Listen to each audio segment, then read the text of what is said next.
Shalom kakak guru sekolah minggu. Nama saya Regen Rafael Domingo dari kelas 4. Saya akan membacakan tentang kelahiran Yesus sampai kenaikan Yesus. Selamat mendengarkan. Suatu hari, malaikat Gabriel mendatangi Maria. Tuk tuk tuk. Ia berkata, "Maria, kamu akan mengandung anak." Lalu Maria menjawab, "Aku tidak mau, soalnya aku belum bersuami." Lalu malaikat Gabriel pun berkata, "Tidak apa-apa, soalnya suamimu adalah Yusuf. Kau akan mengandung anak dari Roh Kudus." Lalu Maria pun menjawab, "Baiklah." Yusuf yang mengetahui Maria hamil karena tidak ingin mencemarkan nama istrinya di depan umum, ia pun menceraikan Maria secara diam-diam. Saat malam harinya, malaikat Tuhan datang kepada bibinya dan berkata, "Yusuf anak Daud, janganlah kamu takut untuk membuat Maria sebagai istrimu, sebab ia telah mengandung anak dari Roh Kudus." Yusuf pun yang mendengarkan mimpi itu langsung menemui Maria. Kekaisaran Agustus ingin mendaftarkan nama rakyat-rakyatnya di negerinya. Yusuf pun ingin didaftarkan di daftar itu. Lalu Yusuf pun pergi meninggalkan negerinya ke negeri Kekaisaran Agustus. Tiba-tiba saat sedang menganti, malaikat menjadi kesakitan. Ternyata bayinya mau lahir. Ia pun segera membawa Maria ke tempat penginapan. Lalu ia pun mengetok, tak tak tak. Pemilik itu membukanya. "Hai, ada yang bisa saya bantu?" Yusuf pun berkata, "Apa ada tempat untuk istri saya melahirkan?" Pemilik rumah pertama bilang, "Maaf, sudah penuh." Lalu ia pun menutup pintunya. Ia pun berjalan ke rumah yang kedua. Tapi saat ia melihat dari jendela, rumah itu kosong. Dengan berat hati, Yusuf pun meninggalkan tempat itu.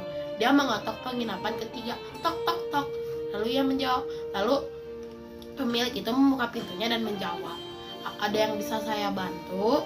Lalu Yusuf pun berkata, "Apa ada yang tempat cukup untuk melahirkan istri saya?" "Maaf, tempatnya sudah penuh, tapi kamu bisa melahirkan anakku di kandang domba." Mereka pun segera bergegas ke sana dan melahirkan sebuah bayi yang ia taruh di tempat jerami. Lalu mereka menamakan dia Yesus. Setelah mengetahui kelahiran Yesus, malaikat-malaikat memberitahu kepada para gembala untuk memberikan kepada semua rakyat bahwa Sang Juru Selamat sedang lahir. Mereka pun segas berlari dan menemui rakyat-rakyat dan memberikan kabar gembira bahwa Sang Juru Selamat sedang lahir. Berita itu sampai kepada 3 orang Majus yang pergi menemui Yesus, yang di sana Yesus masih menangis dan memberikan persembahan emas, kemenyan, dan mur. 12 tahun kemudian, Yesus, Maria, dan Yusuf pergi menuju Bait Allah untuk disunat. Saat sudah selesai disunat, mereka bergegas pulang tanpa menyadari bahwa Yesus tidak ada di tengah-tengah mereka. Saat sudah sampai di sana, mereka kaget, Yesus hilang. Lalu mereka pun segera kembali ke Bait Allah dan menemukan Yesus sedang mengobrol dengan para imam-imam. Lalu Yusuf berkata, "Kenapa kamu tidak pulang mengikuti kami?" Yesus menjawab, "Kenapa aku pulang? Ini rumahku, rumah Tuhan." Yesus menemukan banyak orang ramai berkumpul di sungai Yordan.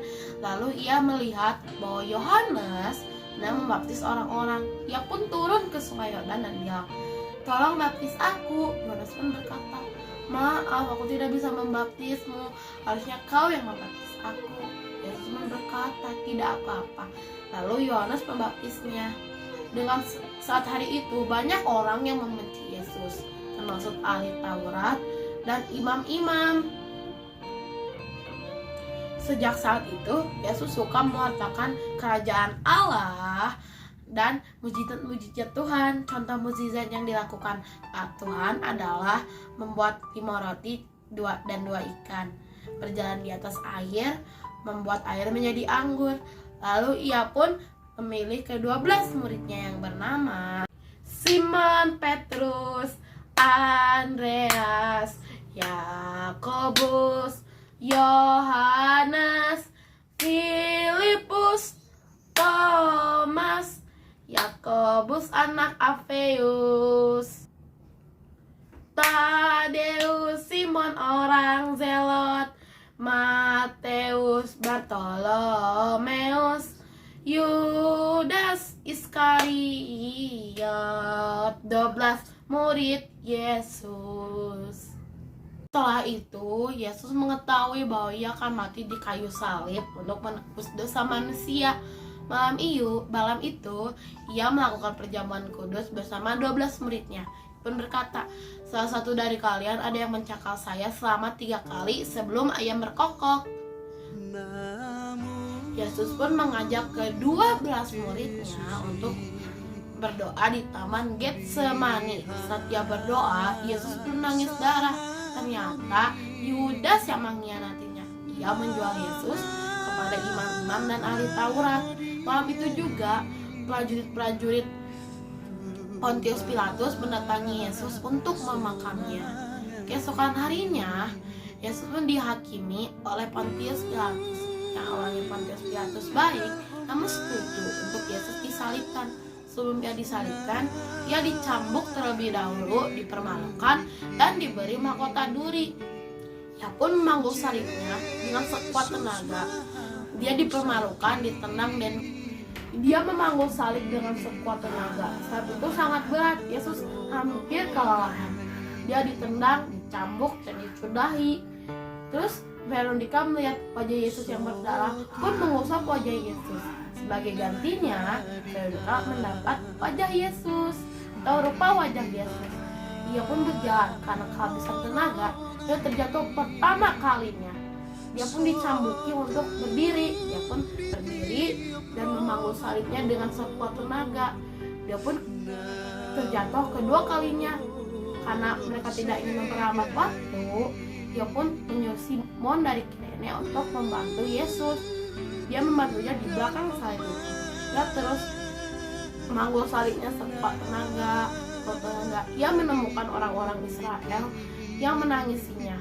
Namun saat dia sudah kesakitan, Tuhan Yesus masih sempat untuk menghibur wanita-wanita itu untuk tidak menangisinya. Tapi tangislah dirimu sendiri dan anakmu, itu yang Yesus katakan. Dia pun terus memanggul salibnya. Karena sudah tidak kuat, Yesus pun terjatuh ketiga kalinya. Hari semakin panas, puncak menuju Bukit Golgota semakin susah. Yesus terus menampung salib itu. Sampai di Bukit Golgota, pakaian Yesus ditanggalkan dan dibagi menjadi 4 bagian. Yesus pun dipaku di sebelah kanan tangannya, di sebelah kirinya. Lalu Yesus pun diberdirikan di kayu salib di antara 2 penjahat. Maria pun menangis melihat anaknya di kayu salib. Ia memohon untuk diturunkan, tapi prajurit itu tidak mau mendengarkan. Lalu Yesus diturunkan kembali dan diberi minum. Sebelum dia dinaikkan kembali, dia berkata bahwa Maria adalah ibu dari murid-muridnya dan murid-murid adalah anaknya. Ia pun kembali dinaikkan. Ia pun berkata kepada Allah, "Ya Bapa, kuserahkan sepenuhnya diriku kepadamu." Saat dia ngomong itu, tiba-tiba langit gelap, gemuruh, dan petir datang. Terjadi gempa. Semua orang pada berlarian dan berteriak-teriakan. Saat sudah selesai gempa, prajurit Pontius ingin mengetahui bahwa Yesus sudah mati apa belum. Yang pun mencambuk bagian kiri Yesus. Ternyata dia sudah mati. Lalu Yusuf dari negeri lain menyuruh untuk menurunkan makam Yesus dan menguburnya di makam batu. Pada 3 hari kemudian, perawan-perawan termasuk Maria ingin membalut tubuh Yesus. Namun mereka kaget. Ternyata pintu menuju kuburan Yesus sudah berpindah. Mereka pun segera berlari dan menuju makam itu, dan mereka juga kaget. Oh, Yesus tidak ada di sana. Lalu Yesus pun berkata di belakang mereka. Mereka terkejut bahwa Yesus sudah bangkit. Yesus berkata, "Beritahulah kepada murid-muridku bahwa aku sudah bangkit."